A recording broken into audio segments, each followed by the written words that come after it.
Hello दोस्तों, welcome to my channel. मेरा नाम सचिन सिंह है। तो दोस्तों, दुनिया भर में एक दिन में लगभग 10 लाख से भी ज़्यादा फ़्लाइट उड़ती है। अगर हम लोग बात करें भारत में, तो भारत में भी एक दिन में 60,000 से 70,000 फ़्लाइट एक दिन में उड़ती है।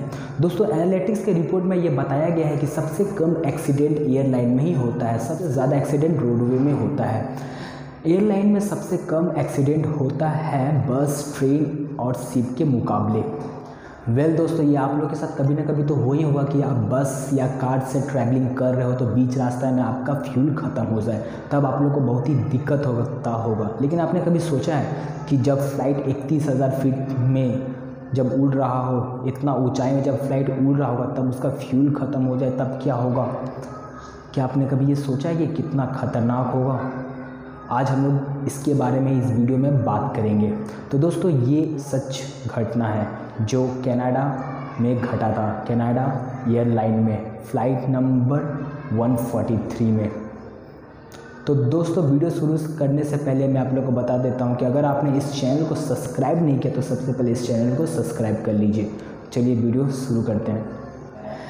1983 में एयर कनाडा फ्लाइट नंबर 143 के साथ ये घटना घट चुका है। तो दोस्तों, ये फ़्लाइट टोरंटो से एडमंटन तक जा रहा था। तो दोस्तों, ये फ़्लाइट टोरंटो से टेकअप सुबह 8:30 बजे हुआ। ये फ़्लाइट बीच में मोन्ट्रियल में ये फ़्लाइट बीच में रुक गया। और दोस्तों, अब यहाँ पे एंट्री होती है न्यू कैप्टन का, कैप्टन प्रिस्टन और उनका साथी कैप्टन क्वांटेन का।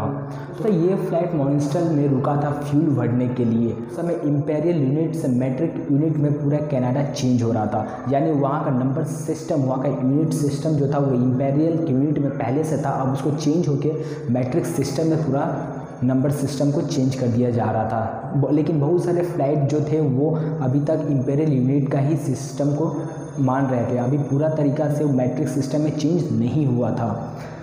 और यही सबसे बड़ा मिस्टेक हुआ इस फ्लाइट के साथ।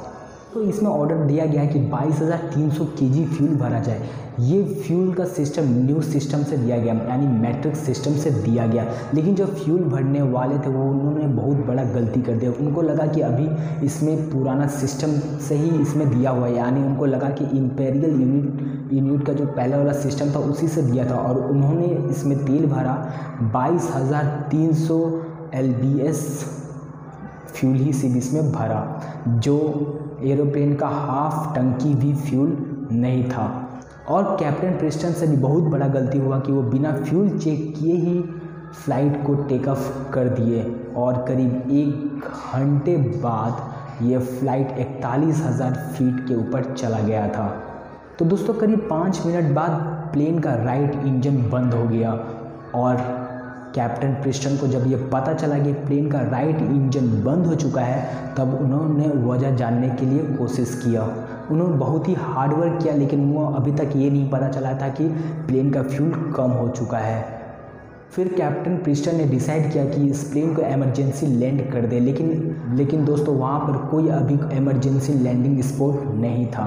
कुछ देर बाद दोस्तों, प्लेन का लेफ्ट इंजन भी बंद हो गया। फिर कैप्टन प्रिस्टन ने जब इसकी वजह जानने की कोशिश की तो फाइनली उनको वजह मिल गया। उनको पता चला कि प्लेन का फ्यूल ख़त्म हो चुका है। वो बहुत ही डर गए, वो बहुत ही नर्वस हो गए कि अब क्या करें।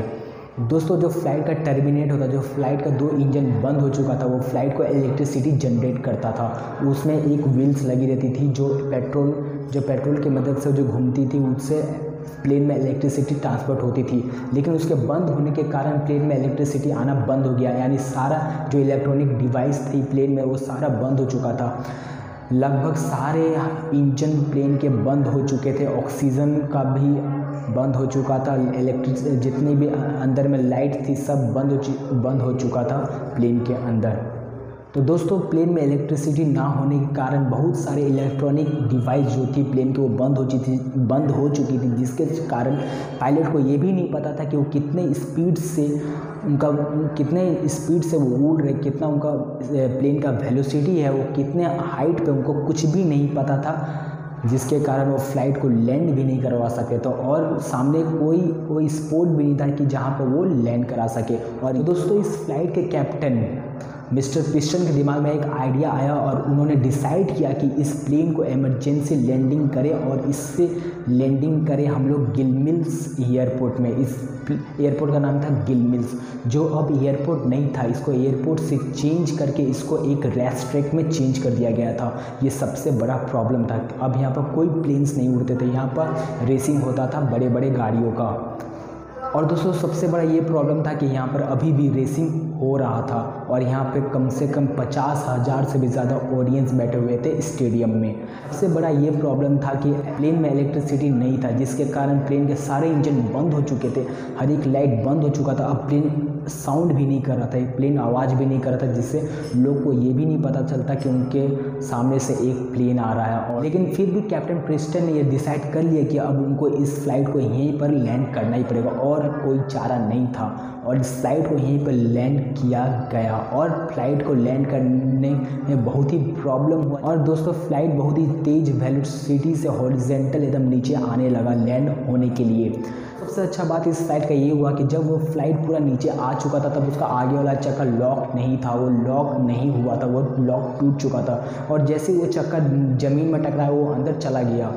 और ये फ्लाइट का सबसे अच्छा बात हुआ, इसके कारण ये बहुत बड़ा एक्सीडेंट होने से रुक गया और उसका आगे वाला जो पोर्शन था वो पूरा ज़मीन से टकराते हुए करीब 800 मीटर तक आगे चला गया। और फ्रिक्शन के कारण, इतना दूर में जो फ्रिक्शन हुआ उसके कारण इसका प्लेन का बहुत ज़्यादा वेलोसिटी कम कर दिया और फाइनली वो ब्रेक लग गया। अगर वो चक्का अंदर नहीं जाता, वो फाइनली अगर लॉक नहीं होता तो बहुत बड़ा एक्सीडेंट हो जाता। और स्टेडियम में जितने इंसान बैठे हुए थे, जितने आदमी बैठे हुए थे, उन लोगों को भी बहुत बड़ा नुकसान हो जाता। लेकिन वो चक्का अंदर जाने के कारण उसमें बहुत फ्रिक्शन लगा और करीब 800 मीटर तक वो लगड़ाते हुए चला गया और फाइनली वो प्लेन को रोक दिया गया। कैप्टन प्रिस्टन को सस्पेंड भी कर दिया गया, करीब 2 महीना के लिए कैप्टन प्रिस्टन को सस्पेंड कर दिया क्योंकि वो बिना फ्यूल चेक के ही फ्लाइट को टेक ऑफ कर दिए थे। ये उनका सबसे बड़ा गलती था। लेकिन इतनी मुश्किल के बाद भी सारे पैसेंजर को सही सलामत नीचे सेफ लैंडिंग करने के लिए उनको कनाडा सरकार की तरफ से बेस्ट पायलट का अवार्ड भी मिला। तो अगर आप लोग को ये वीडियो अच्छा लगा तो प्लीज़ लाइक कीजिए और कमेंट कीजिए। और चलिए मिलते हैं नेक्स्ट वीडियो में, तब तक के लिए बाय।